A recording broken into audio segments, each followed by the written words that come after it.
la signature avec le président Bazin, et l'UCA 15.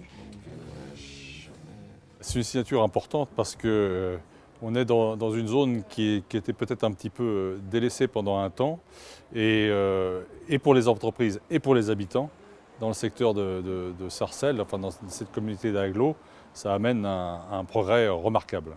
Alors concrètement, Val d'Oise Habitat, c'était à Sarcelles une petite cinquantaine d'habitants, de locataires il y a 4-5 ans.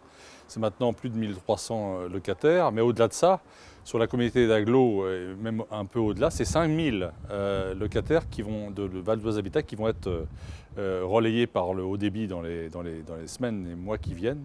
Donc la signature qu'on a faite tout à l'heure était très importante. On est très content de cette signature parce que ça va permettre d'installer la fibre optique, donc le haut débit, le très haut débit, à nos locataires. Maintenant, nous avons 9600 locataires sur l'ensemble du Val d'Oise, donc plus de la moitié dans l'est du Val d'Oise. Et ça va permettre que nos locataires, qui maintenant à 80% sont connectés sur Internet, ils puissent avoir du haut débit. Donc pour de la vidéo, pour bien sûr regarder la télévision, pour des chargements de transfert de PowerPoint, d'informations avec leurs amis. Donc c'est vraiment en termes de communication et de qualité de service qu'on amène à nos locataires un plus pour Val d'Oise Habitat. Après, on a un calendrier qui va être fait donc, par les 3 signataires, donc Debitex, Orange et SFR, et ça va s'étaler sur l'année 2014.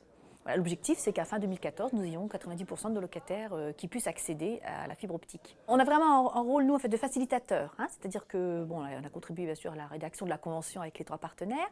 Et puis après, donc, on fait de l'information auprès de nos locataires. Donc là, on va communiquer sur le fait qu'ils pourront avoir accès à la fibre optique, en sachant qu'on n'obligera personne, bien évidemment.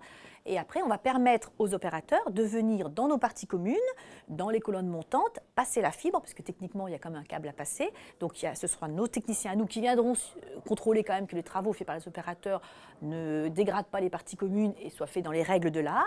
Et après, chaque locataire aura la liberté de se raccorder à la fibre qui arrivera donc devant sa porte.